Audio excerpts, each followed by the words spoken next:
any circumstances. Are you looking forward to fighting Oscar De La Hoya? Do you think this fight will get him into the ring with you?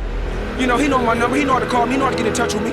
Only thing I'm gonna do is keep racking up victories and beating the best. If Oscar De La Hoya said that he wants the best, he wanna leave off fighting the best, bring it on, now tax that ass too. First, two outstanding fighters, both armed with state-of-the-art weaponry. Second, the drama is heightened because Oscar De La Hoya is a superstar who might be in serious jeopardy. And third, this showdown has been anticipated for so long, several years, that it's become an event, a bigger-than-boxing extravaganza.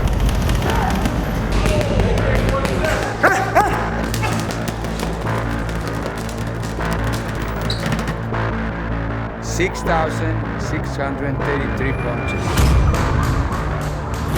Smarter than this guy, I can't give him out. I'll fight. He hasn't faced an opponent like him ever in his life. This is your house, son. Yeah, baby, keep going. Take down. You got 10 seconds, huh? 10 seconds. Finish strong, baby. Finish strong. Come on, keep going. Good balance. Come on. One time.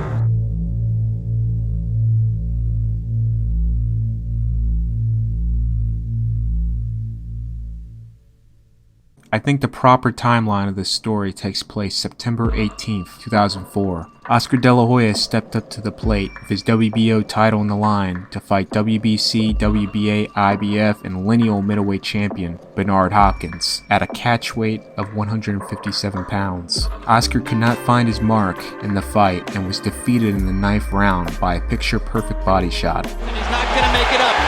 It's a Bernard Hopkins knockout of Oscar De La Hoya in the 9th round.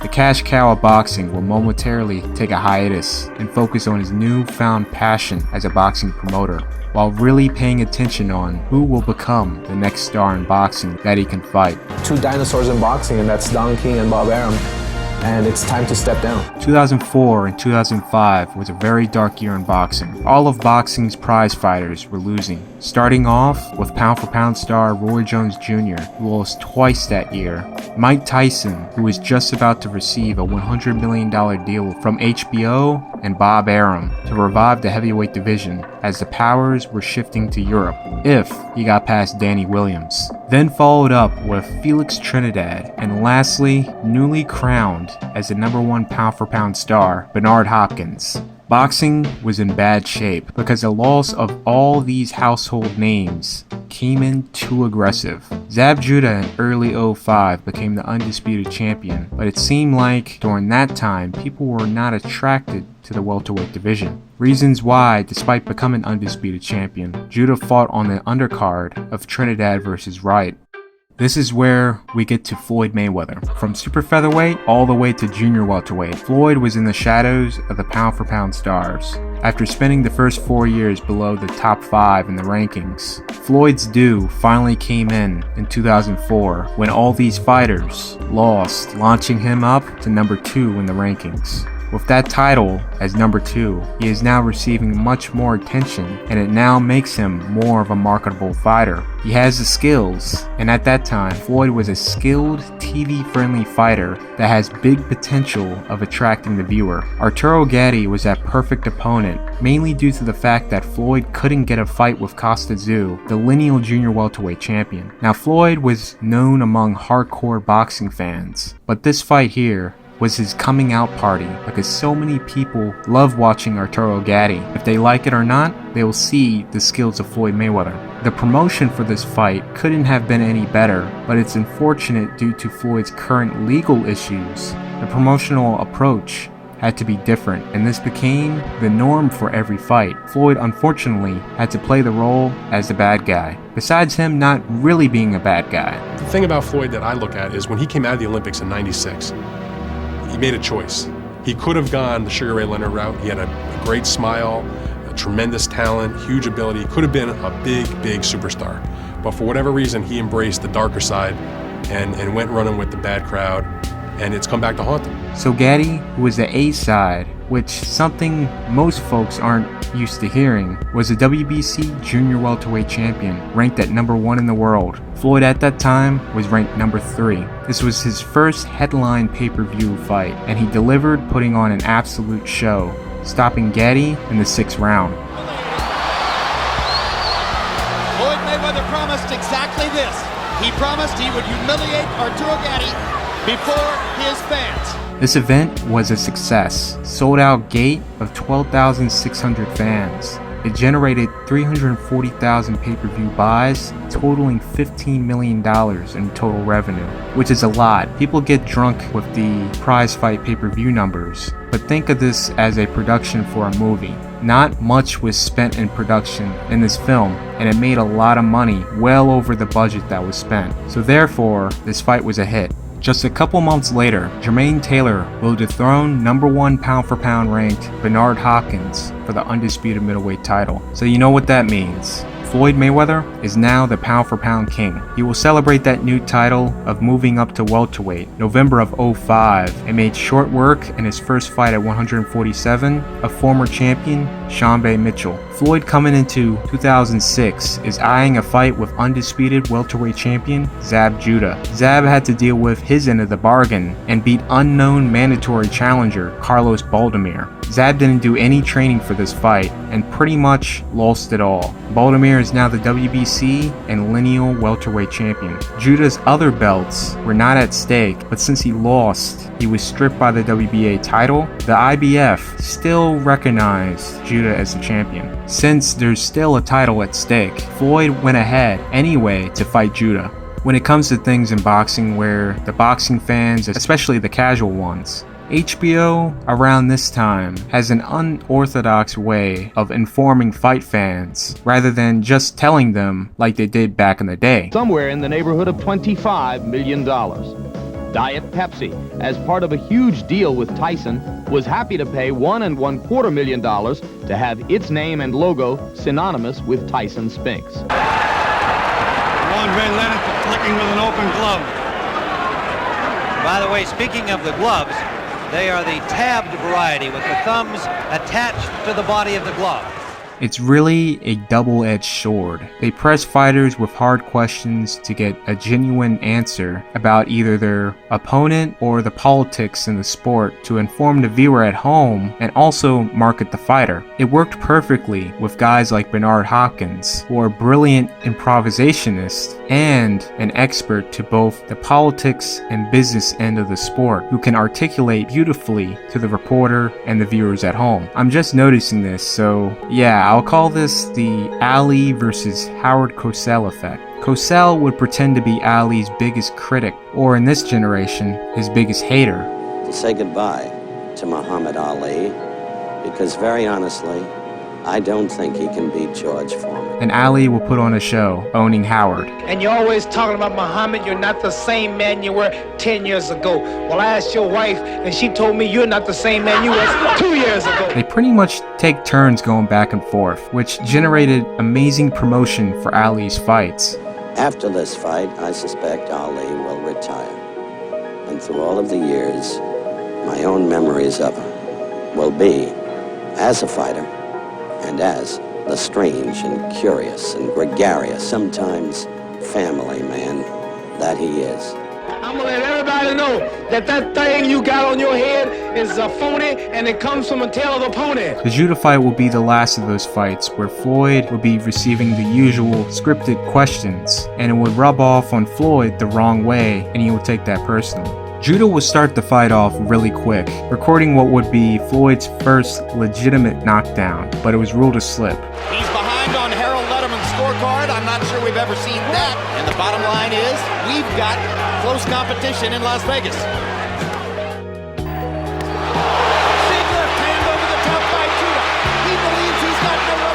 Zab will have a couple of moments till completely fading out before the first half even started, to where the start of the second half, Floyd completely took over the fight. At a certain point, it looked like he was on his way to stopping Judah. Then Judah hit Floyd with not one, but two illegal shots in the 10th round, which caused a riot in the ring.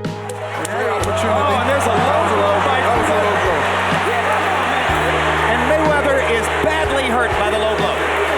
And now Roger Mayweather wants to come after Zab. And now Leonard Ellerbe wants Yoel to. And a riot is going to break out in the ring. Despite the fight later resuming after order in the ring was restored, Floyd decided to just play it smart and earn the well-fought unanimous decision. This fight caught the eyes of many, particularly Oscar De La Hoya, and this is when the real problems will start to brew. Mayweather is the rising tide, and Judah is less and less active as the fight goes on. Mayweather is fighting now, just shows his brilliant versatility. He's coming in like a brawler behind those gloves.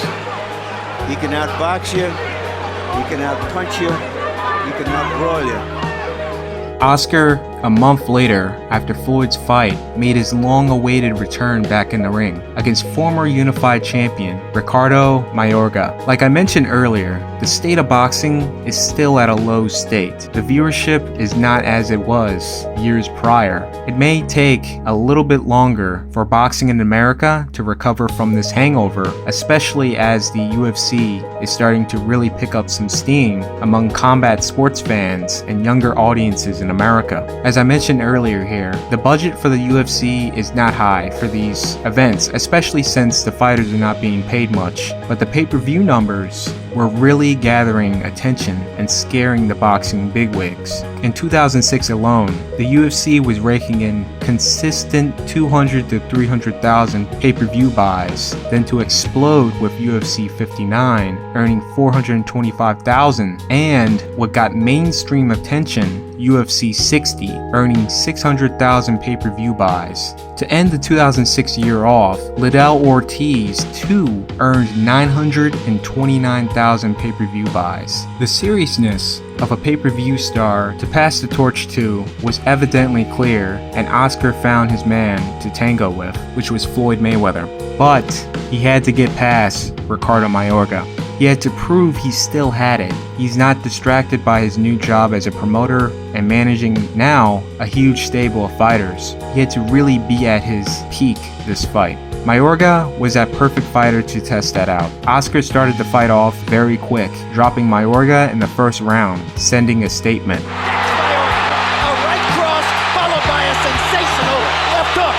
Then, to not let up, absolutely giving Mayorga a boxing lesson to stop him in the 6th round.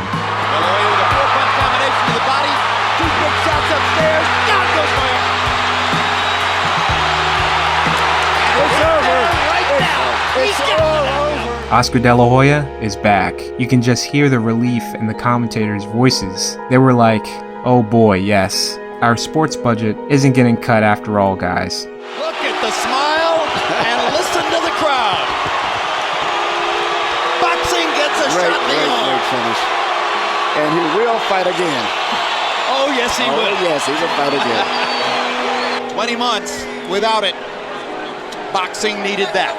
The fight generated 925,000 pay-per-view buys. $46.3 million was made. The largest pay-per-view still goes to UFC, beating De La Hoya Mayorga by 4,000 buys. But boxing was about to remind the UFC who's still the king of the pay-per-view, as they celebrated 06 at the top in sales. Floyd Mayweather, to end the 2006 year off, will beat Carlos Baldomir to become the WBC and lineal welterweight champion of the world. The biggest challenge coming into this fight is a massive weight disadvantage, and the fact that Roger Mayweather could not make it to the fight because he was still suspended from the judo fight and had to go to jail literally just before the fight took place. Leonard Ellerby had to give Floyd instructions in the corner. Luckily, Baldomir was just too slow. We're talking about underwater punches slow, punches in your dreams slow. So Floyd was able to easily get the unanimous decision, despite most in the arena leaving the fight before the 12th round took place.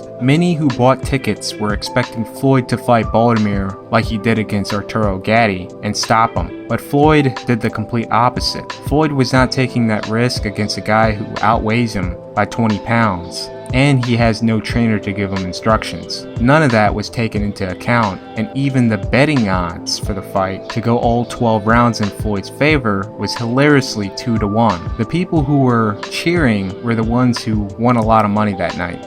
You came to the ring as a gladiator. What?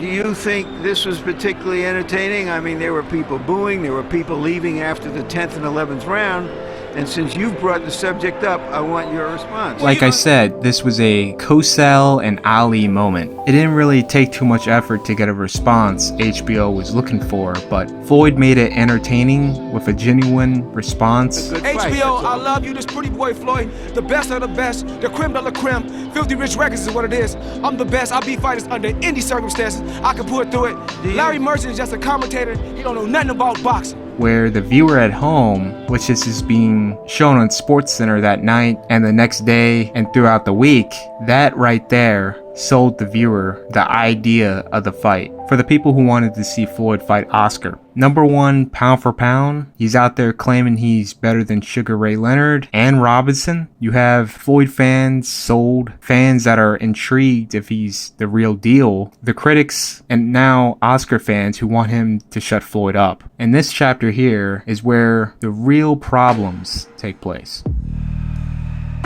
Floyd Mayweather and Bob Arum's relationship began to sour when the deal for this fight and other potential matches Floyd wanted. Besides the large amount of money on the table for this fight meant a lot to Floyd, as a win here will give him the respect in the sport that he felt like he deserved. He felt like Bob was holding him back, and his window to get this fight made with Oscar was closing. Arum offered Mayweather $8 million to fight Antonio Margarito in 2006. Floyd explored his options, asking if he can fight Miguel Cotto or Ricky Hatton for a guaranteed $10 million.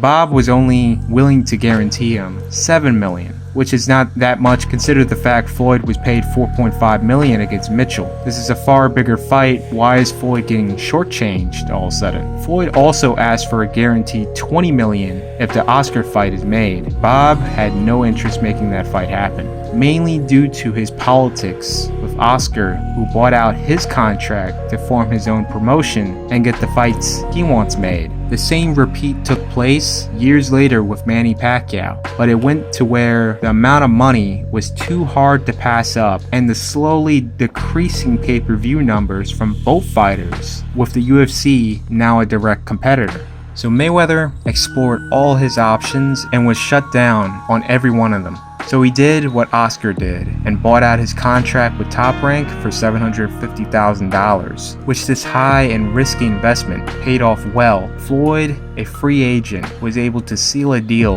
to fight Oscar De La Hoya for a guaranteed $20 million, the same guaranteed $20 million that Bob shut down.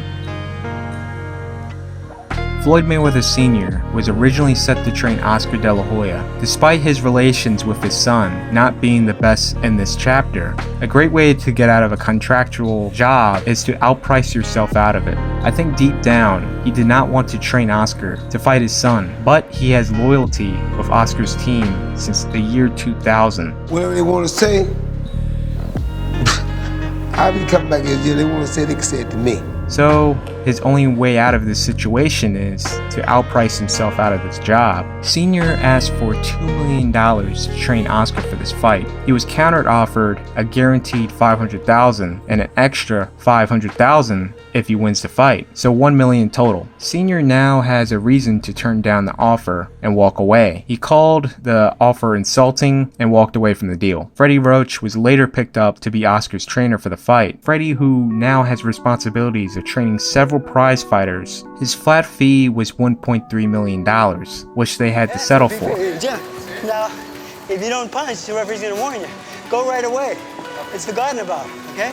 This is a fight. Come on. Yeah, let's go, hook right hand.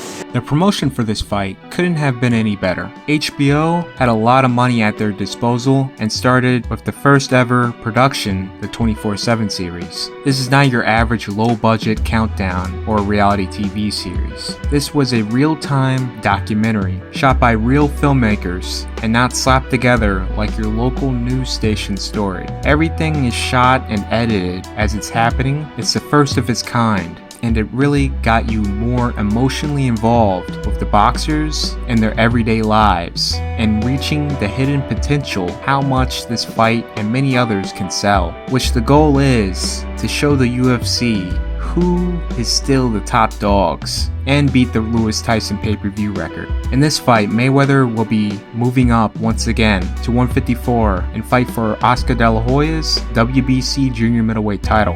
Despite Roger Mayweather training Floyd for this fight, he was still technically suspended by the Nevada Commission for what happened at the Judah fight. Roger received a $500,000 fine. Just in time, weeks before the fight, he received a hearing by the Nevada Commission. He got quite of an earful by the commission heads. If we saw fit to give him a privileged license to be a second, if we allow you to have that license and something happens that we can trust you to do the right thing, can we do that? Can we trust you to do the right thing? You've heard of the death penalty in criminal law? That's how I would view that particular type of conduct. Roger, knowing the severity that he may actually get revoked and banned for life in Nevada, gives an emotional statement to the heads. If he say I'm gonna be banned from boxing, boxing is what I love. So why would I want to be banned from something that I love to do? And they concluded that he has learned from his mistakes and won't do it again by reinstating his license. If there's another event that it should occur at any, not just this fight, but any time in the future, that you will be revoked for life. All in favor say aye. Aye. Aye. Are there any opposed? It's unanimous. Thank you. Good luck, sir. It's like an O.J. Simpson trial. Somebody got off. Somebody's guilty, and it sure ain't me.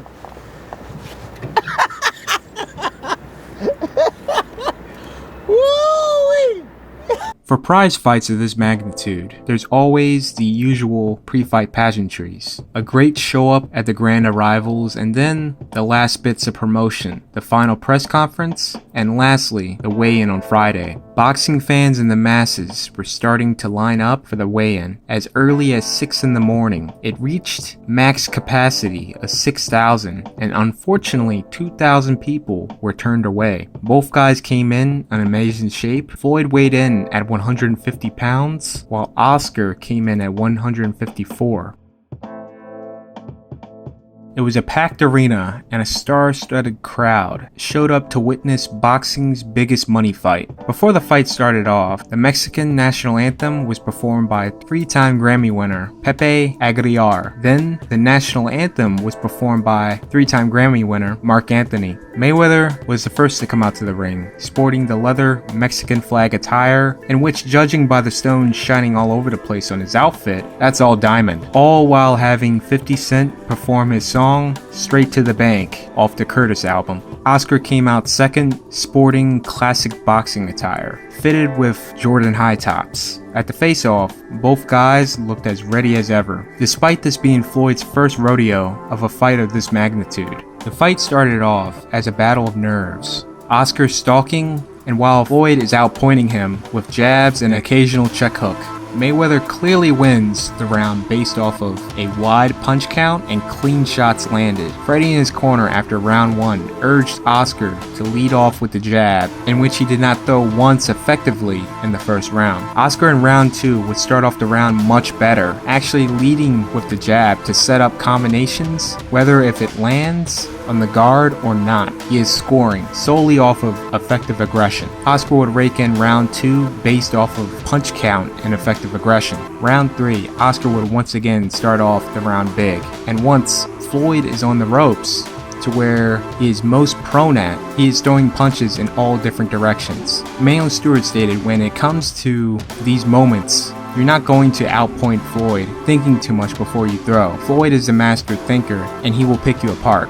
The back half of the round, Floyd would tie things up as soon as Oscar did what Stewart said he shouldn't do, is to overthink and wait around. Floyd may have been perfect on his power punch count to steal the round, depending on how you are judging this fight. This being a swing round, and it can definitely go either way. Once again, Freddie is making sure Oscar needs to throw his jab. When he's not using it, he's getting picked apart. Use that jab a little bit more for me, okay? They double that jab up. Alright?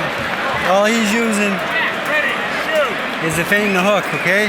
You block that, you want to come back with your shot, okay, son? Okay. Oscar started the round once again very fast, leading with the jab and scoring big by landing the first clean left hook of the fight. What set it up was the jab. Floyd thought he was going for the jab again, but instead he leaned in with the hook. Floyd would land here and there, but Oscar would rally back in flurries, out punching and pointing forward. There are the body shots, and there is a sustained attack to the body like nothing you've seen. Floyd, towards the end of the round, would split through Oscar's guard and land some big shots, but it was not enough to win the round. Floyd, knowing it may be even or he may be down by a round, started round 5 a lot quicker. As Oscar was expecting Floyd to start slow, he was shocked that Floyd didn't move, stood his ground, and began fighting forward, maintaining the fight to be at the center of the ring. Now Floyd is the one that is out-punching Oscar and landing at a higher percentage. In the final minutes of the round, Oscar would rally, landing big. Floyd, not taking any chances of Oscar stealing the round, throws down the dagger, shutting Oscar down with absolute precision.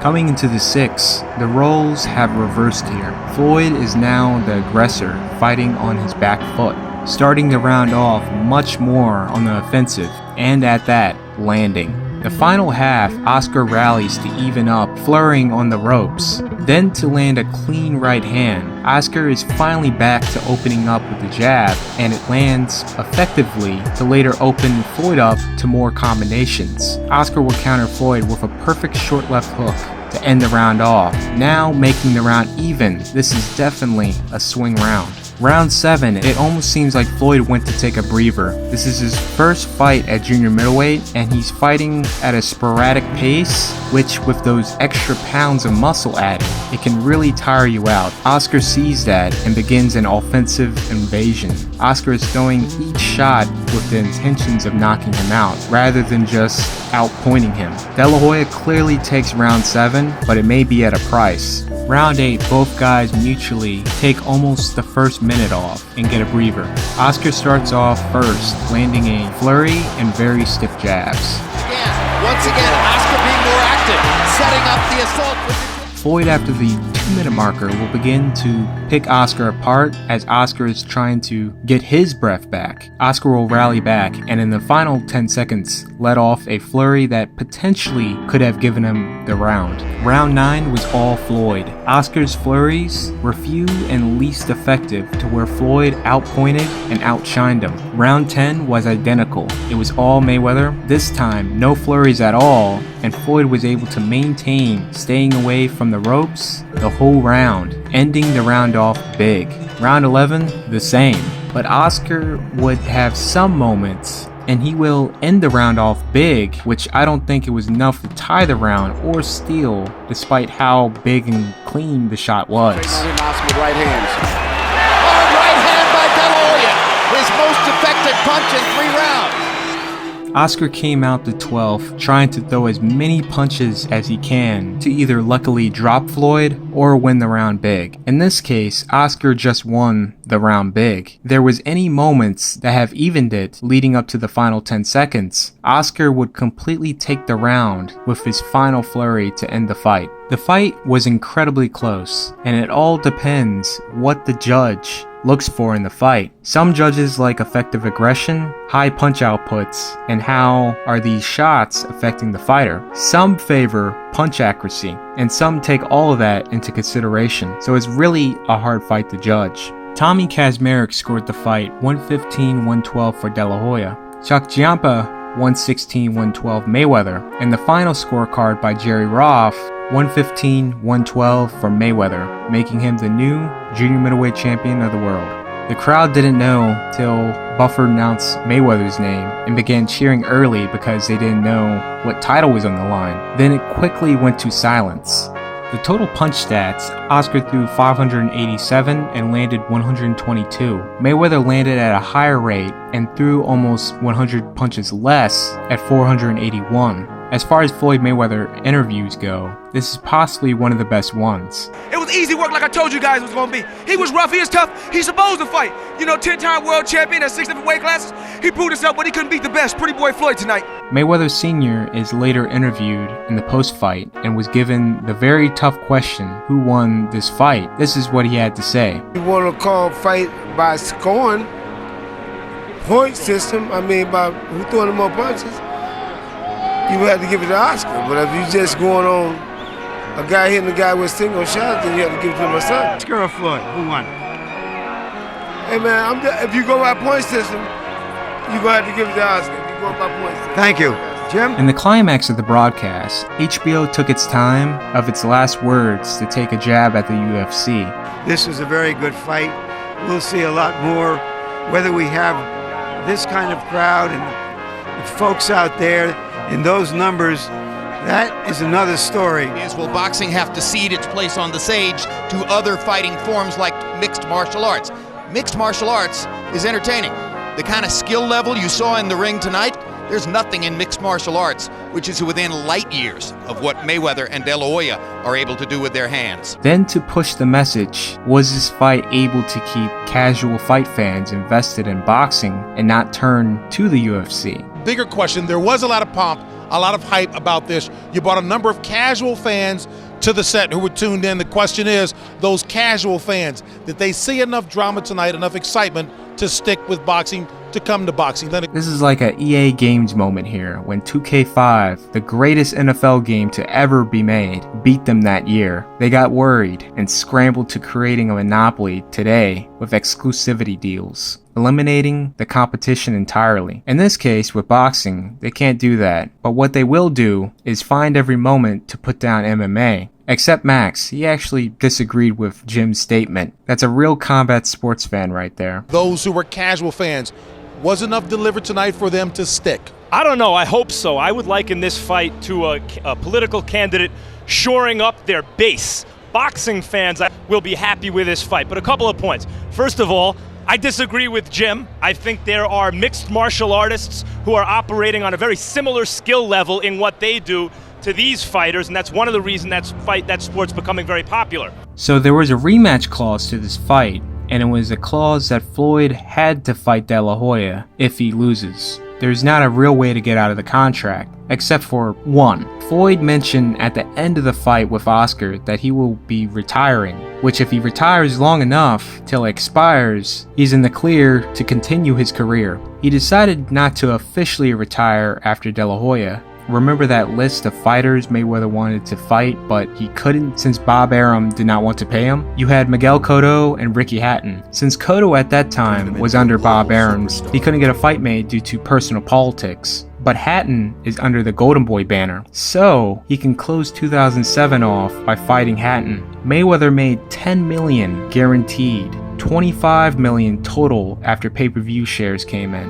Arum said he could only give him $7 million. That's a huge profit for the risk of buying out your contract for $750,000. Mayweather would make his first defense of his WBC and lineal welterweight title against a 43-0 Ricky Hatton in a super fight accompanied by one of the most iconic 24/7s of the series. Hatton only had 3 fights in America leading to Floyd, but that series did enough to where it almost broke 1 million pay-per-view buys. Wow. I don't know, it's probably the most alive I ever feel. There's nowhere else I'd rather be on December the 8th than walking out to that ring with Ricky Hatton. That's where I want to be. Despite the fight being in America, Hatton had an overwhelming support to where it was a pro-Hatton and pro-Man City crowd at the MGM Grand. Mayweather would beat Hatton in the 10th round in epic fashion to successfully defend the welterweight championship. This fight is over. Floyd Mayweather has a knockout victory over Ricky Hatton. He's always come up big in his biggest fights.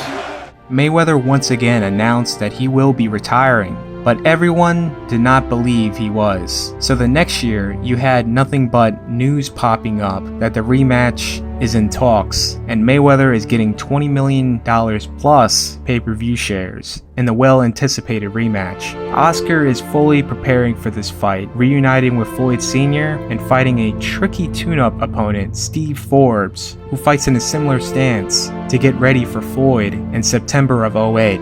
Forbes is regarded as being similar in style to Floyd Mayweather Jr., so many saw this as a dress rehearsal for a possible rematch with Mayweather in September. Larry Merchant, what did the outcome mean to that possible fight? The fight looks like it's virtually a done deal. Oscar would get well-needed rounds and beat Forbes by a complete shutout on the scorecards. Little Oscar and his team knew, but Floyd was not budging, and he was seriously retiring. Thus, the rematch and the rivalry ending there. To wrap things up, I'd like to thank all my patrons who backed me on this project. For more projects like these, be sure to subscribe to the Patreon. Hit the like button and really share to get this video out there. And if you're new, subscribe. I'm Alpha Sancho, and I'm out.